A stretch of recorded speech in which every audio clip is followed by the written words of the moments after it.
Hi, this video is about more examples of U substitution, which is a method that allows us to try to solve some what we call quadratic in form.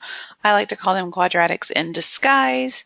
They are problems that are like our typical trinomials, and the key to discovering that you have a quadratic type equation is if you check out the middle variable, it should have a power that is half of the leading variable.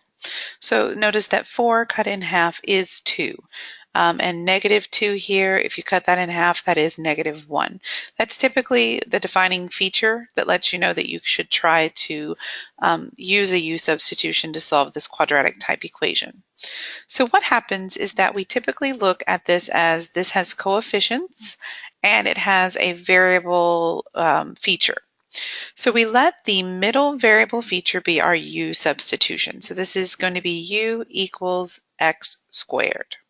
Now obviously some of these you can solve without a U substitution. You can still factor them the normal way. But as you get into more advanced mathematics, U substitution is actually very important.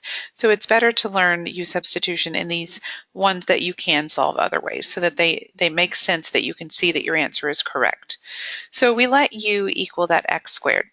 Then we rewrite our problem as the same exact coefficients, but each of the variables gets replaced by something to do with u now.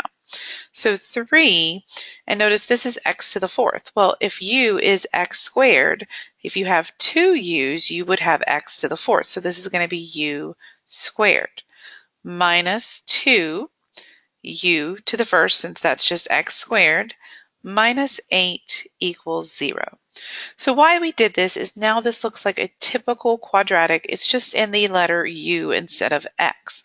So we need to try to solve this using our methods. I'm going to try to factor this one. When you have a non-1 in front, we typically do what's called factor by grouping.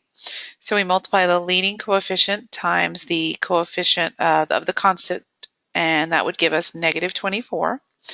We list all factors of 24, so 1 and 24, 2 and 12, 3 and 8, 4 and 6. Because this is a -24, we're going to be subtracting to the middle, so it's going to be a -6 and a +4. That will make the -2. We then expand the middle term using the 4 and the -6. So this would be -6u plus 4u. It doesn't matter which one you write first. I always go ahead and try to make my factor by grouping easier. We pair these off, and then we pull out what they have in common in each pair. So this is 3u, and that would leave me with u minus 2, plus I'm going to pull a 4 out of the second pair, and that leaves me with u minus 2 as well. They notice they have the matching parentheses, so that would be u minus 2 is the common factor there, and the leftovers are the 3u plus 4, still equal to 0. We use the factor zero theorem to set each part equal to 0 and solve for u.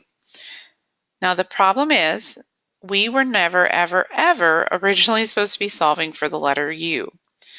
In fact, I have a horrible catchphrase that it's not true, but I always say we don't care about u because u was not the original variable. We care about x. So once you get to the point where you have u equals 2 and u equals -4/3, you have to do what's called a back substitute or back substitution. I like to call it a back subs. You go back and you remember that u stood in for x squared. So we let each of these turn back into x squared. So x squared equals 2 and x squared equals -4/3. We're going to have to take the square root of these to solve for x. This will be x equals plus or minus the square root of 2. And this will be x equals plus or minus the square root of -4/3. Now, depending on your problem, if it says you have to solve just the equation, then we are assuming that imaginary numbers are okay. But if it had said solve the equation for real solutions only, we would have been able to throw out the plus or minus square root of -4/3 because we do not allow negatives under a radical if we're doing only real solutions. So I am going to have a plus or minus square root of 2. That is definitely going to work. I'm going to clean this up. This would be plus or minus, and the square root of 4 is a 2. That's an I because of the negative, and then this is over the square root of 3. Because this was square root over the whole fraction. We typically do not leave radicals in the bottom, so we multiply top and bottom both by square root of 3. That makes this 2 square root of 3 over 3i, so plus or minus that. So that's a total of 4 solutions, 2 real solutions and 2 imaginary solutions. Okay, let's look at our next one. This one is x to the negative 2 minus 3x to the negative 1 equals 12. I typically like to put those in standard form first. So we'll move over that 12 by subtracting it. And again, because this middle term has a variable power that is half of the starting or leading coefficients variable term, that makes it a quadratic in type. So you could try to move these to the bottom and make that 1 over x squared minus 3 over x minus 12 equals 0. And then you'd be solving a rational equation, which means you'd have to multiply by x squared to clear out all of the denominators, and then that would change the whole structure of your equation. And it's actually really messy that way. So it's quicker to do a u substitution here and let u equal that x to the negative 1. So then x to the negative 2 would be u squared, because there's 2x to the negative 1's there, minus 3u minus 12 equals 0. And then this would be, let's see, does this factor? No, it doesn't factor, because 12 would be 1 and 12, 2 and 6, and 3 and 4, and none of those make a negative 3 in the middle. So we're going to have to do quadratic formula or completing the square. I'm going to go with quadratic formula. So u equals negative b plus or minus square root b squared minus 4ac all over 2a. And this would then be u equals 3 plus or minus square root of 9. Negative 4 times 1 is negative 4, times a negative 12 would be positive 48, all over 2. So this is 3 plus or minus the square root of 57, all over 2. Let's think about 57. 57, is that divisible by 3? Yes, it's 3 and 19, and neither one of those are perfect squares. They're both prime numbers, so that's not going to break down. Now, the problem to this is this specific answer is for u. So remember our little saying, we don't care about u. We change this back to x to the negative 1 is 3 plus or minus square root of 57 over 2.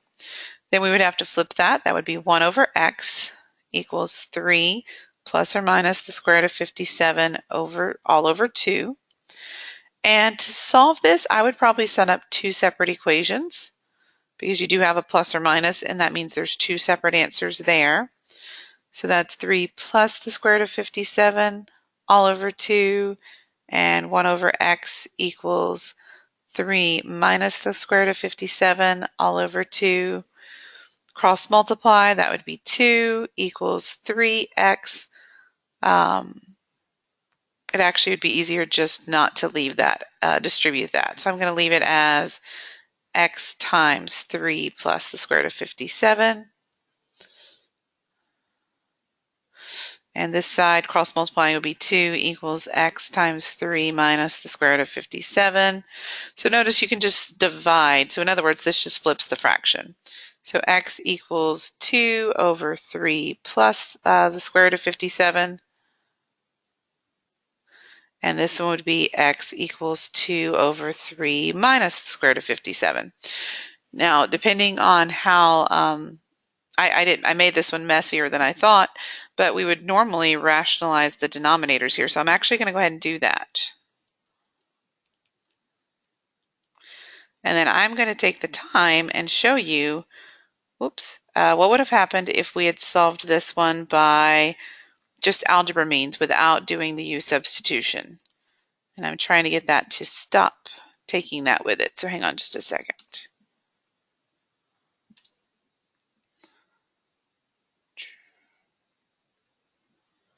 It just still wants to move it. There we go.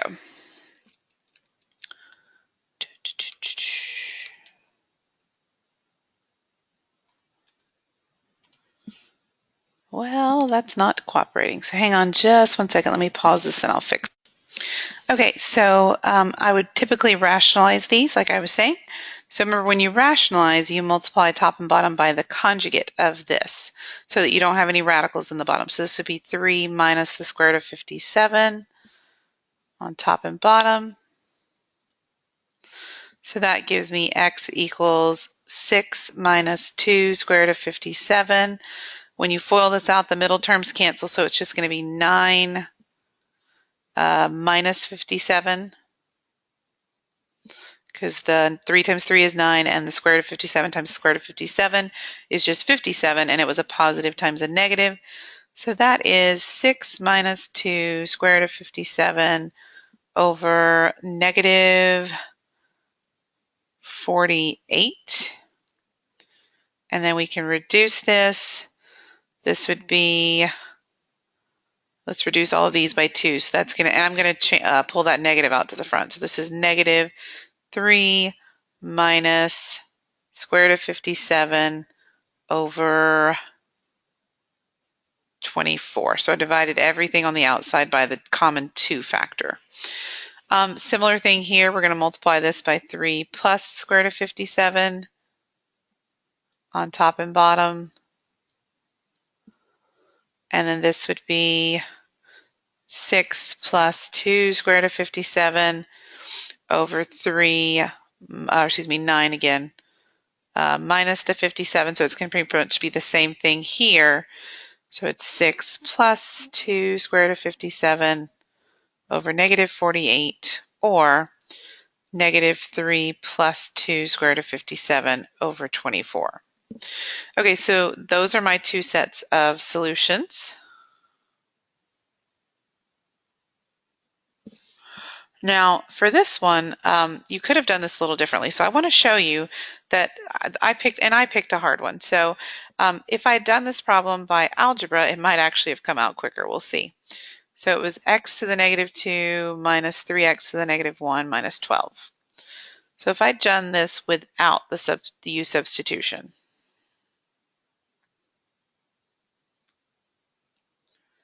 just revisiting the whole problem, just to show you that you can still do most of these without u substitution, but like I said, as you get to higher level math, you really do want to know the substitution technique. So if we made this into a rational, which means we move these negative exponents to the bottom, we would have first had to clear out all those fractions by multiplying everything by x squared on both sides.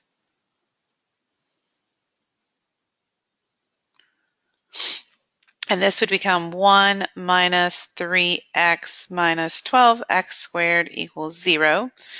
I would move everything over so that this has a positive x squared. So it would be 12x squared plus 3x minus 1. And then we would use quadratic formula on this to get the final answer. So that would be x equals negative b plus or minus square root b squared minus 4ac all over 2a. So in this scenario, actually doing it without the u substitution is going to be quicker. But I am going to do one for you in a minute that I think it'll be the reverse. So this would be negative 3 plus or minus the square root of 9 plus 48 all over 24. And that gives us our negative 3 plus or minus the square root of 57 over 24. And that negative, notice our signs are a little different because our negative was out front both times, but the plus or minus is going to be plus or minus in either case. So we get the same answers, and in this case it did actually work faster without the u substitution. So let's look at another one. Let's look at this one. This is a little different because and it's hard to tell, but that's my exponent, that x to the 1/2. A lot of people won't catch these fractional ones being, in this scenario, they are exactly a quadratic in type because this is a 1 and half of 1 is a half. So this is a u-like situation. So u equals x to the 1/2 because that's our middle variable. So then this would be 8u squared because that's 2 1/2 minus 22u minus 21 equals 0. So this one I would again need to be doing the AC method. So 8 times negative 21 is negative 168. So we're going to need our calculator so we can get factors of negative 168. Obviously 1 and 168, 2 and 84. Let's see what other ones we have. Is 168 divisible by 3? 3 and 56. Is it divisible by 4? Yes. I don't need my calculator for that. That would be 42. And 168 is not divisible by 5. Is it divisible by 6? 6 and 28. And I could keep going, but I noticed that 6 and 28 subtract to the negative 22. So I'm going to replace this as 8u squared plus 6u minus 28u minus 21 equals 0. Pull out a 2u for the first pair. That would leave me with 4u plus 3. Pull out a 7, negative 7 for the next one. That would also leave me with 4u plus 3 because I pulled the negative out. So this is 4u plus 3 and 2u minus 7, which gives me u equals negative 3/4 and u equals 7/2. Now we do need to do our back substitution. So these u's turn back into x to the 1/2. And then we need to talk for a minute because a lot of times people forget that x to the 1/2 is a square root. This is the square root of x equals negative 3/4 and the square root of x equals 7/2. A square root cannot equal a negative here because we assume that that x is not, it's a real number. So you can't take the square root of a real number and get a negative answer. So even roots, which even if you didn't turn this into a square root, if the denominator is even, it cannot equal to a negative number. So this does not give us any solutions. For this one, to get rid of the square root, we're going to square both sides. So x is equal to 49/4. Now, if you'd squared both sides here, yeah, you would have gotten a positive answer, but that square root couldn't have equaled that negative number. Okay, and then my final example, because I tried to pick a few different variations of u substitution, is one that it looks like you would just start this by foiling everything out, but that actually gets pretty long, pretty fast. So we're going to use a u substitution to try to quickly factor this one. And then I'll go back and show you the algebra if you did it without the u substitution. So notice that these both have a 2x minus 1, and it's a 2 and a 1, so it's a normal quadratic. So I'm going to let u equal the 2x minus 1. So then this is u squared plus 9u plus 14 equals 0. And then this would be u plus 7 and u plus 2, because they multiply to 14 but add to 9. So u equals negative 7 and u equals negative 2. So this is 2x minus 1 equals negative 7 when we do our back substitution, or 2x minus 1 equals negative 2. Add 1, so that's going to be negative 6, so I get negative 3.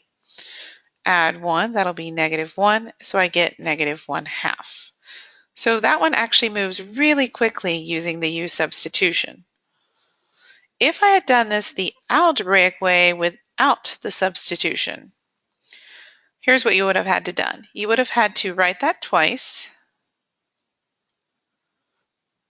and then we would end up foiling it out. We're going to have to also distribute this 9. So this would be 4x squared minus 2x plus 1. This would be plus 18x minus 9 plus 14 equals 0. That makes this 4x squared. That's minus 4x plus an 18x would be 14x. 1 minus 9 is negative 8, plus 14 is going to be positive 6. I would at least notice to divide everything by 2 just to get it to have a common factor out. So that's 2x squared plus 7x plus 3 equals 0. Then I would do factor by grouping by doing 2 times 3 equals 6. And that makes that a 1 and a 6 because it has to add to 7. So I'm going to put that in. Factor out a GCF, so that's a 2x plus 1 because there has to be something still there. Pull out a 3, that's also a 2x plus 1. And then this would be 2x plus 1, x plus 3 equals 0. And that gives me my negative 1/2 and my negative 3 again. So notice that a lot of these you can solve them without knowing U substitution, but sometimes U substitution is more efficient, and that's something that we would want you to know going forward into like a trig class or a calculus class. So this has been a look at different variations of U substitution, and hopefully this helps you with understanding the process more.